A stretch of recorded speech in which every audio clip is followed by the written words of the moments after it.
Hello and welcome back. To follow up on the Pong video from last week, we're going to look at extending our toolchain to support arguments being passed in. This is going to let us do things like, say, CLI run Pong instead of CLI run, which currently just runs hippo editor because it's defaulted into the run script itself. Additionally, when I do something like CLI gen SLN, which is fine, it'll generate the entire solution, all the projects within it. But when I do a CLI build SLN, I have no way of telling it to build in debug or release. And so right now, again, we've just hard-coded debug into the script directly, and we can actually see this right here. Just close all these down, open up tools, and if we look at build SLN, our config is defaulting to debug. So what we're going to focus on today is adding the ability to pass in arguments to each tool script, which will allow the tool script to determine what to do with that argument. And so at the end of the video, we should be able to run a command which will build Pong v1 in release, and then I should be able to CLI run Pong v1 in release as well. But before we get into it, I do want to say that if you are enjoying the series and enjoying what you're seeing here, if you wouldn't mind considering subscribing, writing a comment down below, liking the video. You don't have to smash the button, just click it. It's fine. As long as it turns blue, I'm happy, because it really does help, and I think it would help me reach a wider audience. So I would appreciate that from you if you're enjoying what you're watching. Now, before we get into it, let's look at Linux and Mac, because we haven't built those platforms in a while, and since the Pong video, I want to make sure I can still run Pong properly on both platforms. So what you're seeing here is me just on the Linux side, genning, building, and running the project. Now this is Ubuntu running natively on a spare laptop that I have, so we're not going through virtual machine here this time, which is great because that means that we'll be able to actually run our apps and actually see them being rendered and interact with them like we would on any other platform. Now it does look like there is a build break on Linux right now, so it looks like SDL2/SDL.h, and we can fix this up real quick. Let's just open up code at this directory. Let's try that again. Let's just open it in code. There we go. Yeah, and that was in imgui window.cpp, so I'll go find that, and it's right there. So SDL, so it looks like Linux cares about the capitalization, and obviously that was a mismatch there just in terms of at least the consistency of the capitalization. So now the L is also capitalized along with the rest of the path, and it looks like that actually did fix that build break there. So let's see if there's anything else we need to address on the Linux side. And there we go. We can see hippo editor actually runs properly. I can dock it with imgui, and everything actually seems to be functioning. I'm getting the color change based on the mouse movements, and I can still resize things, interact it with the mouse there. Yeah, perfect.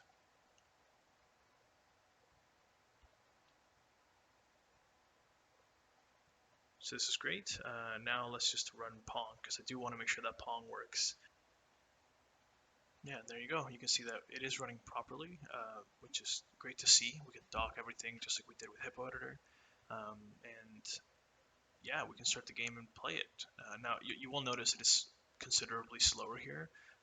That's again because we don't have proper delta time set up or anything like that. So it is running at values that we tuned on my main PC, which has a much stronger processor than this one. So we slowed it down so that the faster processor wouldn't make the game unplayable.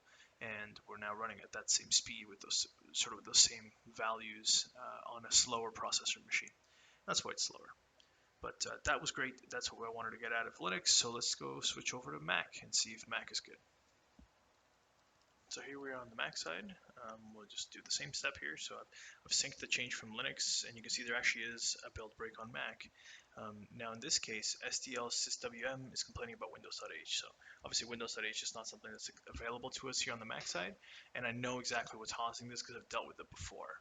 If you look at SDL config, this file is very much Windows specific. You saw it at those preprocessor defines up there, whereas it shouldn't be. There actually exists a version of this file that is cross-platform. So if we look at SDL config, not the one that came with SDL, but the one that came with our Mac library, it's actually different. And you can see it. All it does is it checks your platform and then loads or includes the correct one based on your platform. And if we look at SDL config Windows, we know that it does exist in the packaged SDL headers that we got. So really all I'm going to do is take the SDL config from Mac and paste it to the one that we have in our externals folder and try that again. And the reason this didn't break anywhere else is IMGUI uses, for whatever reason, IMGUI is looking at SDL config um, on the Windows side and on the Mac side, but not on the Linux side. And obviously the Windows side doesn't break because it's Windows, so it can properly load windows.h. What you're looking at here, though, is that everything's grayed out except for the Mac OS header there. So you can see the IMGUI did build properly, and we are good to proceed.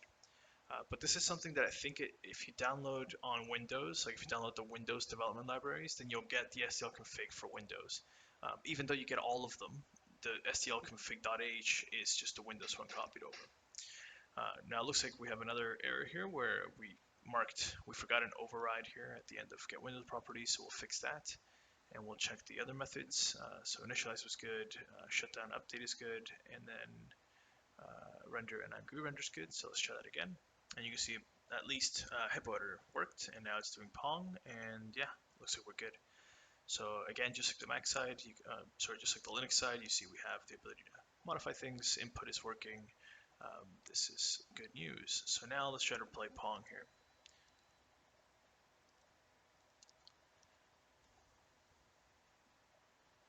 And there's our Pong. So this is great. This is basically what I wanted to make sure was good, was that we could run it on all the platforms. So obviously we actually had work to do on both Linux and Mac. So we got that all fixed up. Again, it is running slower here as well. My MacBook also doesn't have a processor as strong as my main PC. So, but that's pretty good. That's all really I wanted to do. So we'll just let this left side here win, and we can get on with the video. So let's get into it. CLI.py is where we actually handle every command I pass in. So if I type CLI version, this is what's going to run. This is going to go through and execute the version.py script within the tools folder. So we need a way to be able to pass in arguments to each individual command. And the way I see it working is CLI version, and then anything with a dash is an argument for the preceding tool. So in this case, the version tool will get passed in, I don't know, a test. Right now, obviously, it will attempt to run version and dash test separately. So what we need to do is say anything with a dash gets passed into version, and then we keep going. So I should be able to do something like CLI version dash test, and then again version maybe dash test 2, and it should run, CLI should run the version script twice, once with test and once with test 2. So in order to do that, the first thing we need to do is break down this for I loop, because this is, and maybe I'll just make it clear, this is like the main entry point. But right now what we're going is we're going through everything that's passed in after CLI. So version and dash test will both go through here separately, right? And I don't want to do that because I want to be able to look ahead. And I can't simply add to I because range will just return the next thing that it internally knows is the next number. And so that's not really going to work. So we're going to just replace this with a while loop. So I can just keep using I. Let's just say I equals 1. And I'm using 1 because the name of the script gets passed in as the first argument. So that's CLI. We actually want to skip that. And that's the same reason we do range 1 here. So I equals 1. And then while I is less than what we would call argc in a standard C++ program or C program. In this case, we'll just keep doing this, which is len of sysargv. And that sort of replaces this here. Now, the next line that we used to do here is we say a single command is whatever the argument is, right? But I actually want to have this be more of a list of things. So I'm just going to call it commands, and I'll make this a Python list with the first argument being the first, whatever word is passed in here. And I realize I misspelled version down here.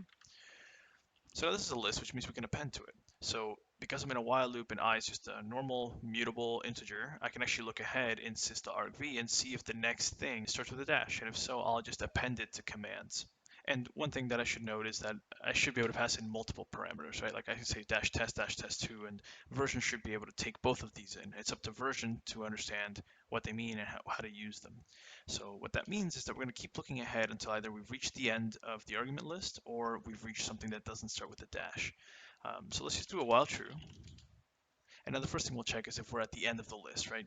So we have to check if I is less than this, and I feel like I'm going to use this a lot, so I'll just call this argc and declare it up here.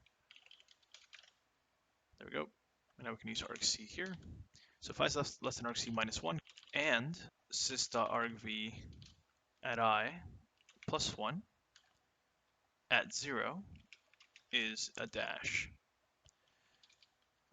And just to walk through this a little bit, so what I'm saying is, if I'm not at the end of the list and the next argument, so we're currently at I, right? So in this case, it's version. And if I look at the next argument, that would be dash test down here. So this becomes dash test as a string, and now I'm looking at the first character within the string, and I'm checking if it's a dash. And if it is, then all I have to do is append it to our commands array.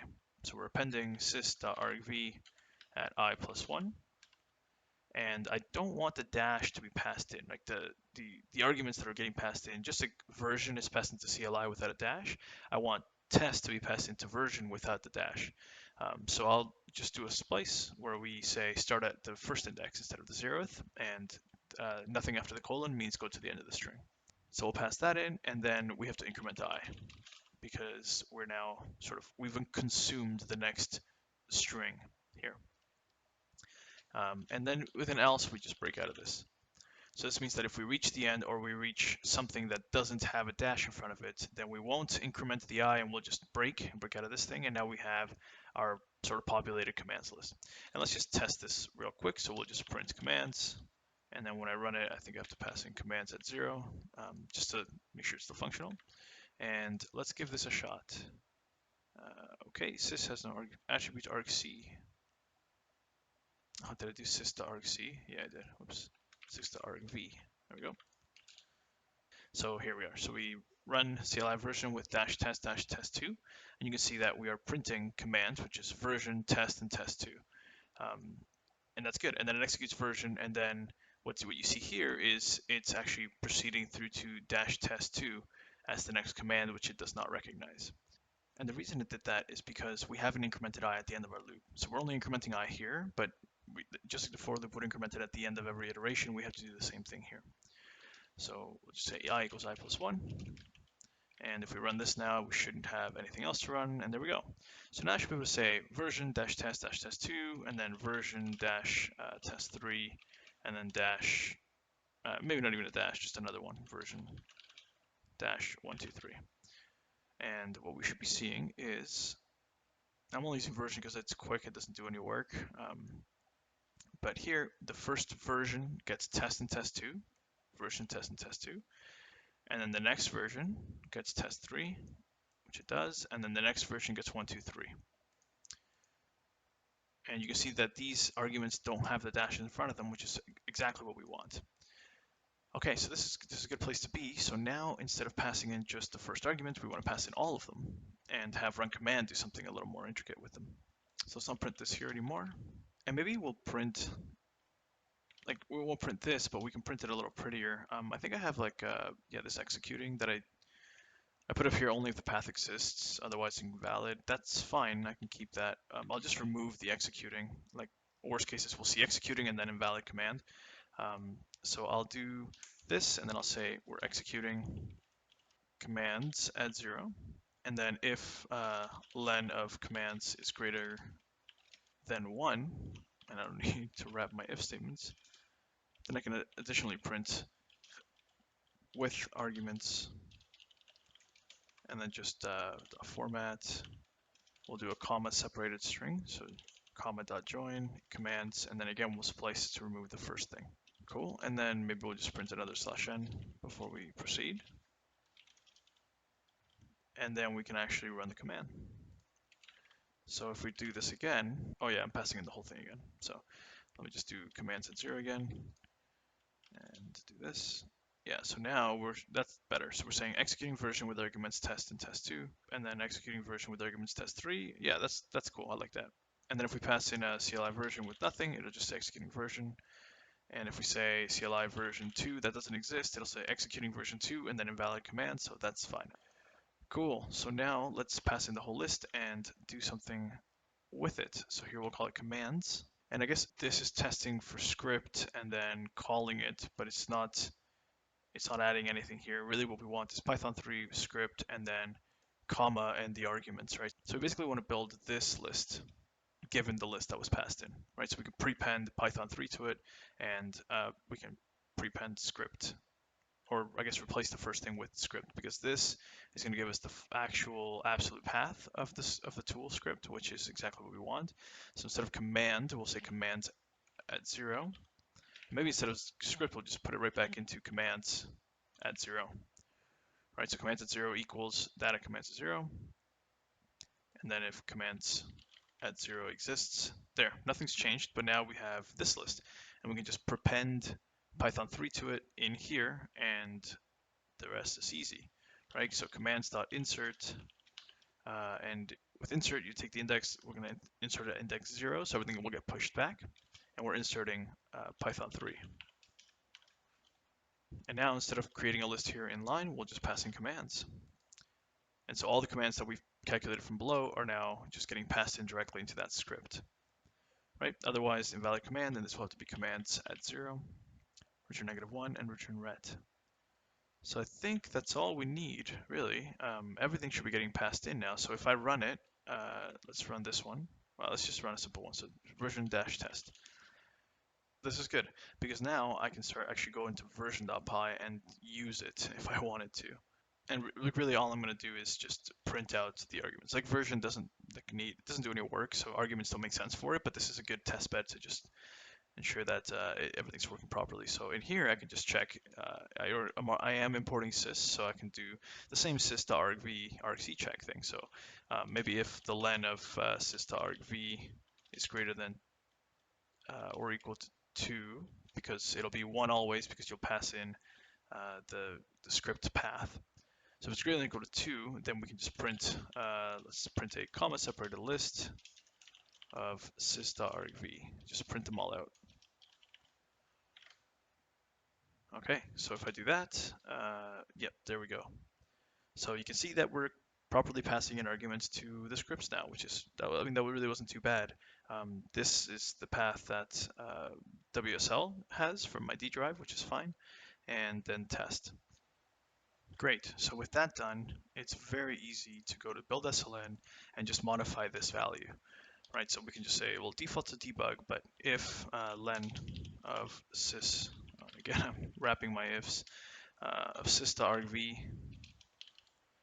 is greater than or equal to 2, then we can just map this, the only parameter getting passed in to config. We'll just say config equals sys.argv at 1. And then maybe like regardless, we'll do like a print building config, and then actually I can just do add config. Okay, so that's pretty straightforward. So now if I do a CLI build SLN with nothing passed in, I didn't see it there, but it should say building config debug. There is a double new line that I do not like. Let me just get rid of this again. We have a new line there, but we have no new lines anywhere else. Comma.format or comma.join. That doesn't, maybe that prints a new line? I'm not sure. Try this now. It's coming up. So that's better for me, I think. Maybe we'll just do a new line and build this line here. But yeah, you can see now it's building debug just on its own. And now if I do CLI build SLN dash release, it should say building release, and you can see that it is building release. You just saw it up there. And yeah, I haven't built release, I guess, so it looks like we have some asserts, or actually some issues with assert in release build. So there you go. This is actually good. So let's go ahead and fix that. I think just based on what this is, it's like the define is not there for it. So let me just open up log.h. Yeah, we just didn't do it. So there you go, fixing our first release bug. It's not even a bug, it just doesn't compile. There, so now if we're in release, hippo assert will just map to nothing, so it'll get compiled out. Let's try that now. You can see finish building hippo editor, and now Pong as well. And now I should have in bin release, I should have pong v1.exe. But now I can't run it from the command line. I can CLI run will still run hippo editor, because if we look at it, it is, let's close this. If we look at run.py, it is again defaulting to debug. And this config, this actually has two things it cares about. It's using config and it's using globals.project name, which is again in the globals file. It's hard coded to hippo editor. So this really, I mean, sure, we can have a default and we'll leave this here as the default, but we should be able to override that as well. Now, this gets a little weird just in terms of like, we have two pieces of data now that we're trying to modify via parameters. So like if I define that the first argument must be config and the second one must be the project name, then like, it doesn't really help to have config equals debug as the default because I have to specify it anyways if I have to want to change the project. For example, if I say CLI run and I want to run Pong in release, like those are two non-default values. So am I saying that I have to put release first and then dash Pong v1, or do I have to enforce it in the other way around? Like maybe I have to put the project name first and then the release build. But either way, it's not really pretty because you're going to be forced. If I just wanted to override the project and I did want to just keep this in debug, like I can't omit dash debug, which even though it's a default, I can't omit it because the project name we're going to say has to be the second argument. Anyways, all this to say, I don't like that. So what I would prefer is to have a key value pair mechanism, right? So maybe the arguments aren't just words, they're key value pairs.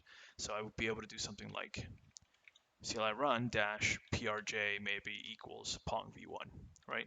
Or I could be more verbose, project equals pong v1 and then dash config equals debug. Like I could do it this way.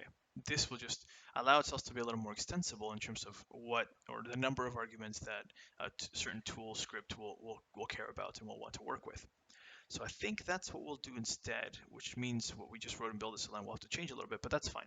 The first thing we need to do is be able to have a sort of central method to process these, right? Because we don't want to have to say split the string by the equal sign and all of that like internally within each script. We'd want to do that somewhere global. So of course that takes us to our globals. So let's go to globals.py and we'll just add a couple of helper methods here. The first we'll just call maybe process arguments.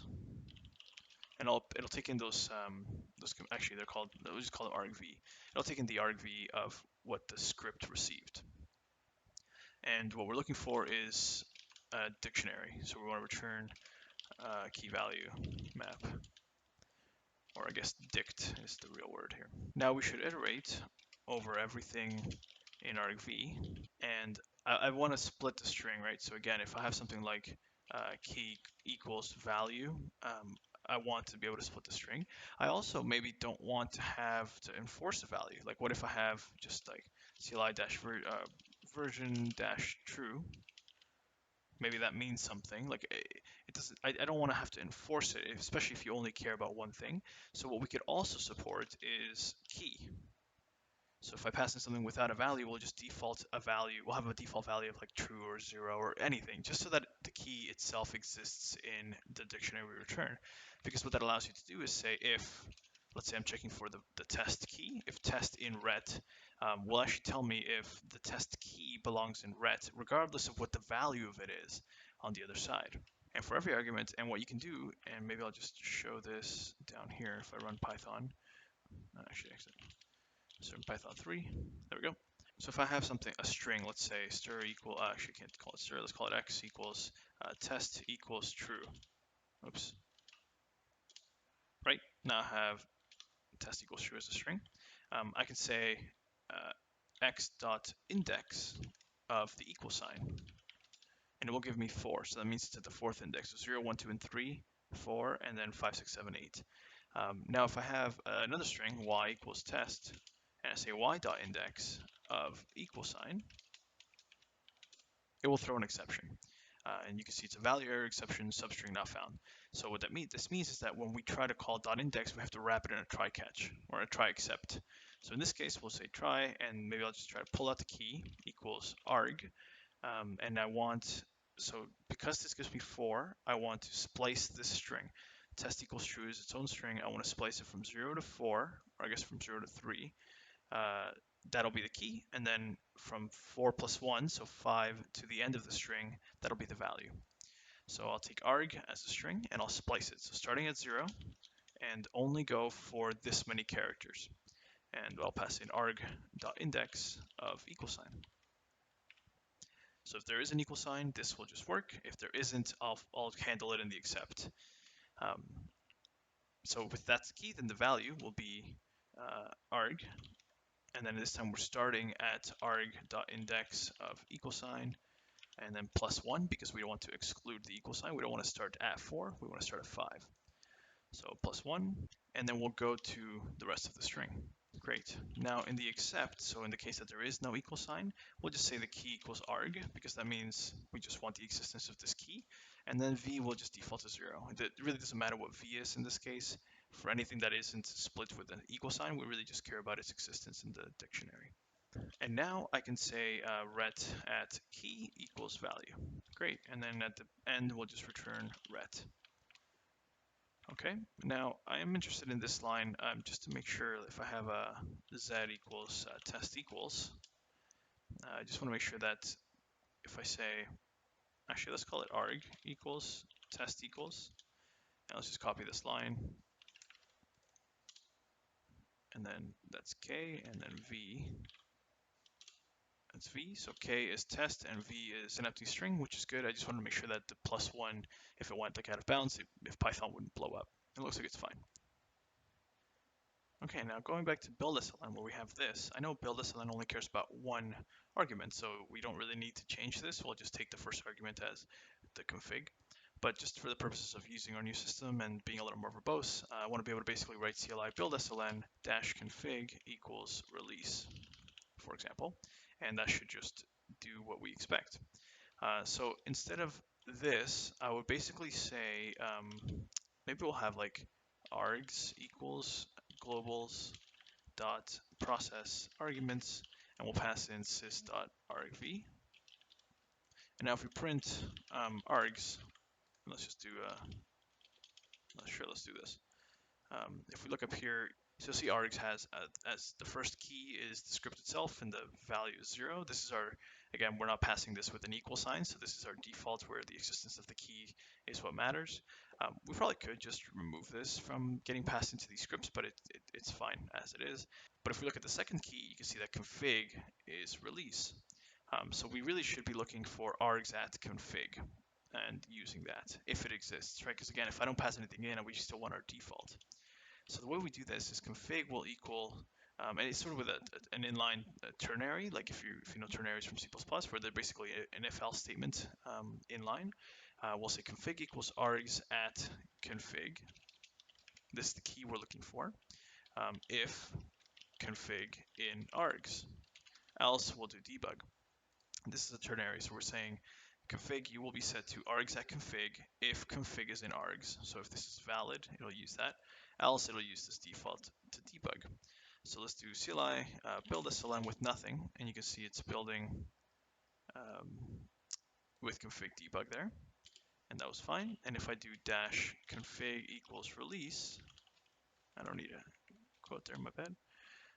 There we go. You can see that it actually did build config release. So that's great.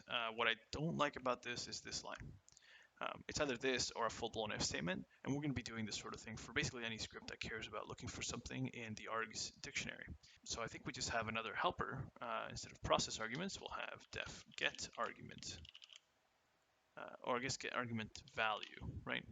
And we'll pass in the args that have been processed. We'll pass in the key name, or the argument name that you care about, so maybe we'll just call it name. And then you can pass in a default value.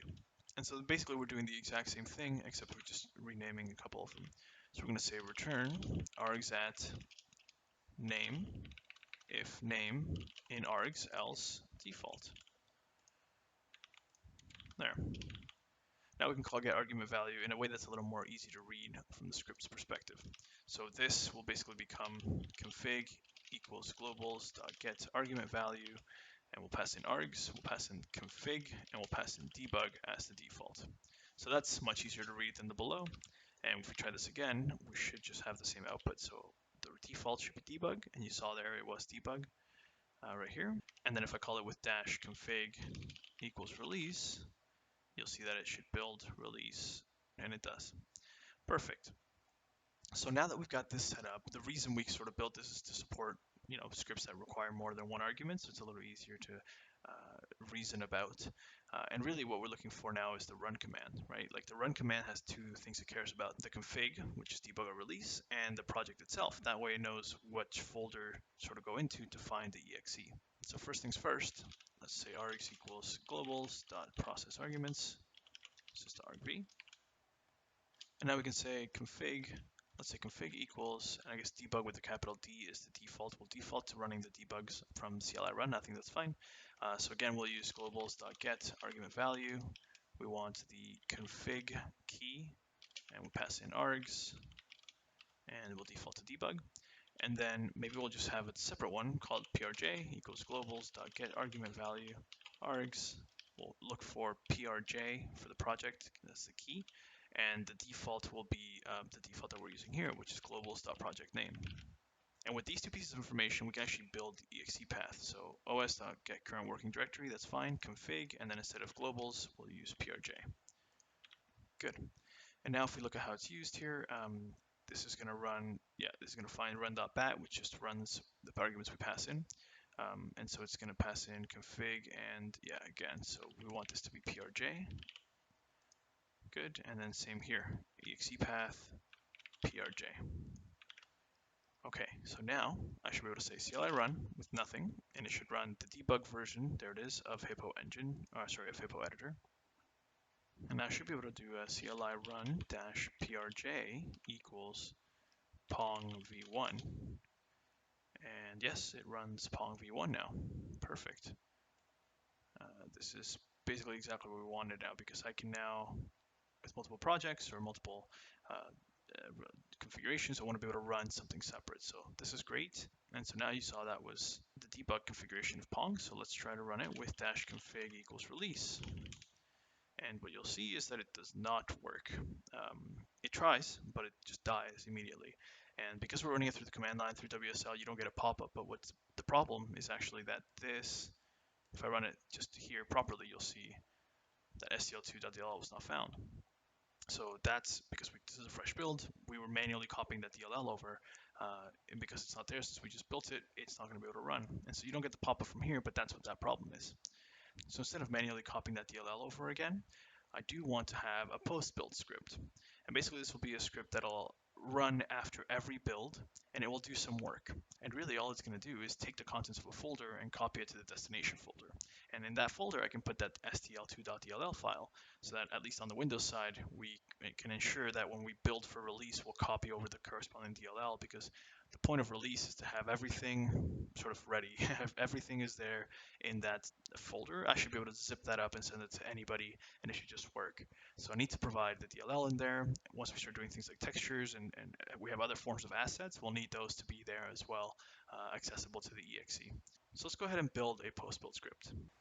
So for post-build scripts, what I'm thinking is we're going to have a script per project, right? So maybe not Hippo because it's just a lib, but something like Hippo Editor, for example, where the output is an executable. We'll definitely have a post-build script within this folder and specific to this project. And we'll do the same for Pong v1. So the first thing we need to do is actually create a script. So within the Hippo Editor, just the root folder, I'm going to add a new file, and we'll call it postbuild.py. And for now, just to make sure we can get it all properly working, let's just print hello postbuild. And we'll do the same for Pong. So for now, I guess I'll just create a new one here as well, postbuild.py. And we'll just say that it has to be named postbuild.py in order for the pipeline to actually work. And that's fine. So I'll say hello postbuild. This will be Hippo Editor. And this will be hello postbuild Pong. So now in order to get these post-build scripts to be run for us, we need to tell Premake5 about it. So in Premake5.lua, we'll do this per project here. In this case, just the executable project. So Hippo Editor itself, we'll come down here to the bottom, sort of after we define the flags, but before all the filters, because what we're about to write will be platform agnostic. And Premake makes this really easy for us. It's a table called post-build commands, and then within it, we'll just have strings for the commands we actually want to run.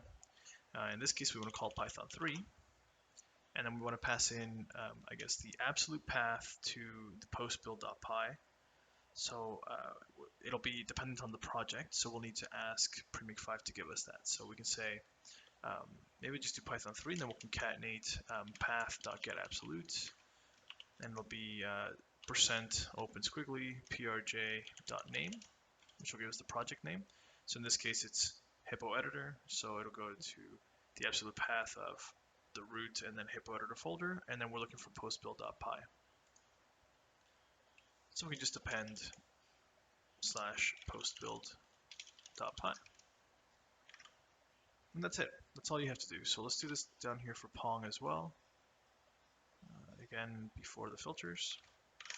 Save that, and now we'll gensln to make sure that that change takes. And you can see that it did modify both projects there. So now if I'll do a build sln, what we should see, and it was a little quick, but yeah, you see right here. So this is where hippo editor finished. The post build event is this right here, Python 3, and then that's the path. And you can see it executed and printed properly. And then once that's done, it's done the build, so it'll just print out this last bit of information here. And the same thing happens with Pong. So Pong is done. There's a post build event, runs it within the Pong v1 folder, and we get that output. So perfect. That's pretty straightforward. So now we have a post build script. Now the script, the job of it is to actually do some copying, right? Right now what I need is when I build release Pong, I need that SDL2.dll to be copied over here as well. So actually one thing I'm going to need is for that copy is to know what config we're in.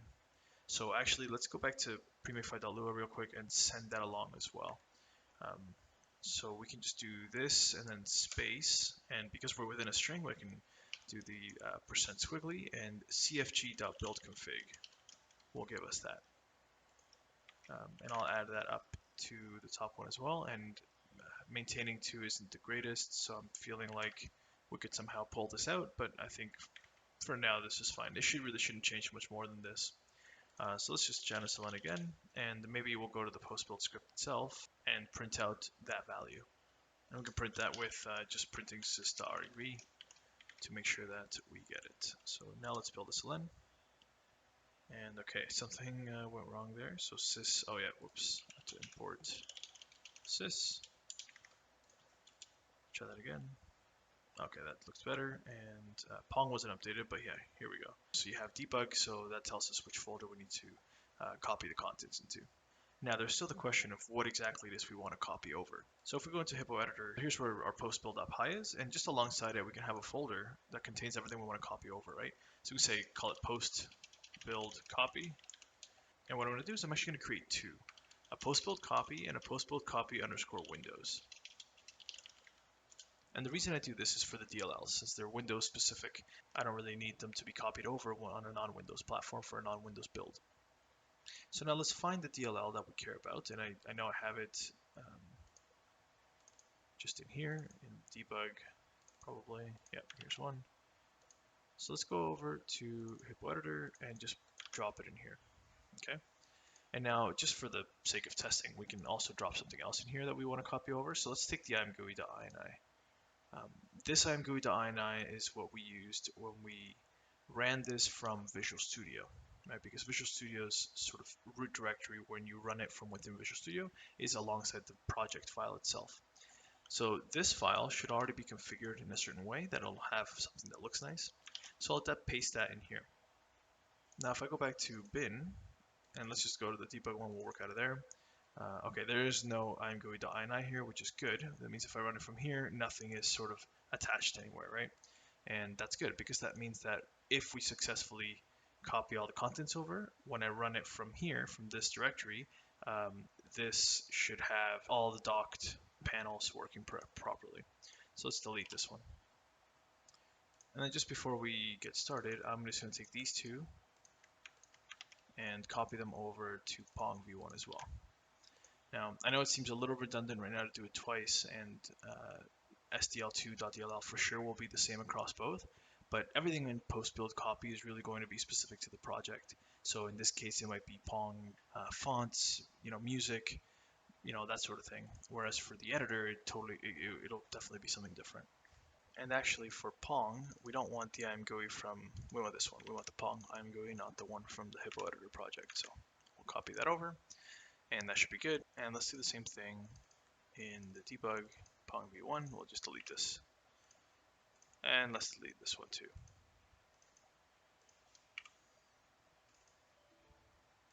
Perfect.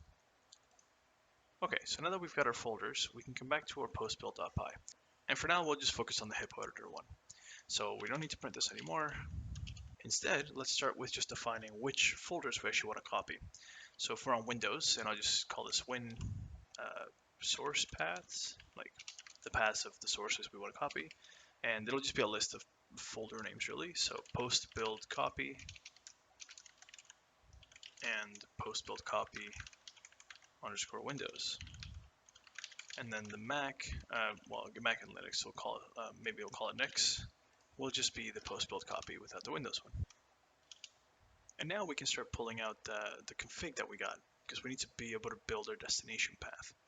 Now I'm tempted to write config equals debug, and then, you know, if the length of sys.argv and all that stuff that we usually do, but we just wrote some really nifty argument parsing methods in globals.py. So I actually would prefer to use that. So what I can do is, because this postbuild.py lives in the project folder, is I can actually sort of tell Python that the path is different. And what I can do is give it a // to go up a directory to the root one, and then /tools, right? And that'll put us in here, and that'll allow me then to import globals. So let's do that.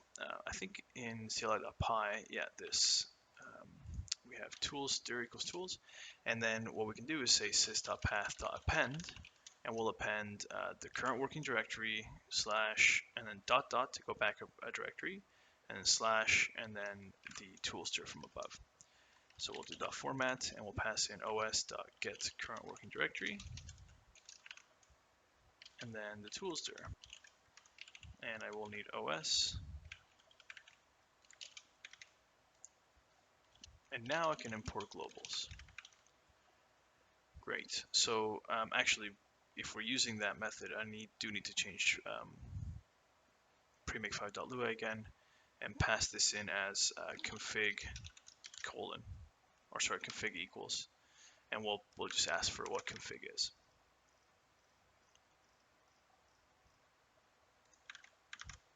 There we go. And if we go back to postbuild, I can now say args equals globals dot process arguments. We'll pass in sys.argv, and then config equals globals dot get argument value args config default to debug. Perfect. So now let's just do a print postbuild, and we'll add config to it just to make sure that everything is working appropriately. So first we'll need to genisln to make sure that the postbuild commands are updated. And now let's do a build-sln. And something happened. Oh, and we missed a slash. That could be it. Let's try that again. That looks better, no red. And yeah, there we are. So postbuild debug. And now if I do a CLI build-sln dash config equals release, I might actually need to rebuild some stuff, but what I want is for postbuild, for me to see a print that says postbuild : release. There it is, postbuild : release. Perfect. So now we know that config can be trusted in terms of what folder to drop the files in. So let's just build that path now. It'll be the config and then the project name. Do I have the project name? You know, I was so focused on the config, I forgot about the project name, because I mean, this is project specific, right? This lives within hippo, so I could hard code it in here. But we have this process argument, so we can very easily pass it in from here. Just pass this in prj.name. So we'll call config equals that, and then we'll say prj equals that. Okay, back and forth, but once we get this sorted, it should be the same for all of it. So let's try that. Genisln, and then let's go back here to postbuild, and we'll say postbuild, and then maybe project equals globals.get argument value args prj, and the default will be globals.project underscore name. Is that what it was? Yeah, project underscore name. That'll be our default. Okay, so config plus comma plus project. Let's try that now. Build a ln config release. And I see now release hippo editor. If I do want to test in Pong, I'll just copy and paste. Do it again, and now Pong, yep, release Pong v1. Perfect. So with the config and project, we can actually build this destination. So let's say dest equals, it'll be the current working directory. And then again, I'm within a project folder. So I have to go back one directory, so // to get me out to the root. And then the bin folder. And then it'll be config / project. And actually that's it. That's where we want to drop all the files. And so let's format this os.get current working directory, config project, and now we can print dest just to make sure that it looks correct. And up here, yeah, so dest will be deprogramming YouTube hippo editor, and then back to hippo, and then bin release hippo editor, which will take us here, bin release hippo editor. And that's where we're going to drop the files. Perfect. Now the copy is going to be a little different between Windows and Unix. So let's just do the Windows first, and we do have a platform check here. So if is Windows.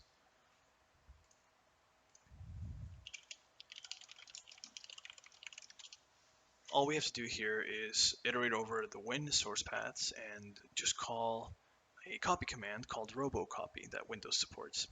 So for source, in win source paths, subprocess.call, and we'll need subprocess up here. So we'll do subprocess.call to robocopy. We'll pass in the source, which is the first argument, then the destination, which is the second argument, and then we'll do a couple of additional parameters here. We'll give it /copy all, which will just copy everything about the files, and then we'll do a /e as well, which means it'll copy everything within that folder, even subdirectories, so it'll be recursive. So that's all we need to do for Windows. Robocopy handles a lot of the should I replace the file sort of things for us, so that's why it's so simple. So let's go ahead and just try this. If I do a build a ln config release, what I should see is up here. Oh, let's see what happened here. Error invalid syntax. Yep, I forgot to close the array. Let's try that again. And what I'm expecting is that here I will see something, and I don't think I did see anything. Let's see. It doesn't seem to have done anything, and I think it's because we're running this through WSL. So I actually need to tell it that we're running cmd.exe with /c for the command, and then robocopy. I think that's what we need. So let's try that. It still didn't do it, so maybe we'll print here. Print source.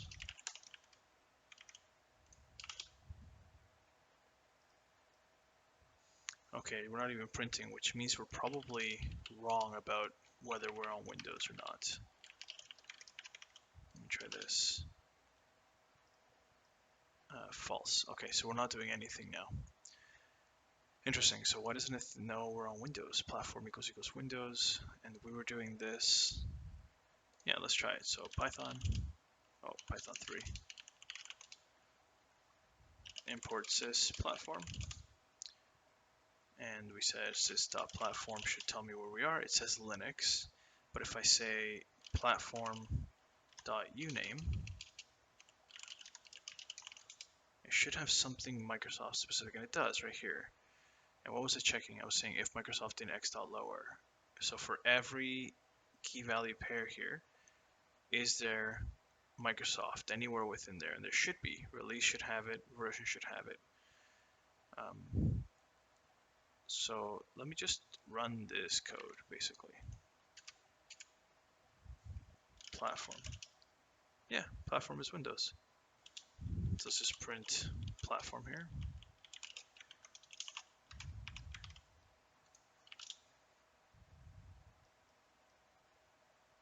It's getting Win32. It's very interesting. So really, I guess I should check for both. Okay, let's just check if platform is Windows or platform is Win32. And let's try that now.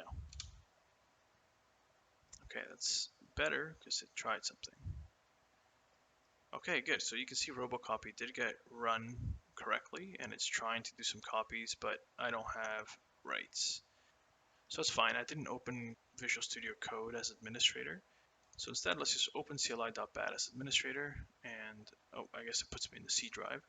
So let's just go, what do I have? WinP for programming, and then YouTube, Hippo, and here we are. So CLI, and now let's just do a build SLM.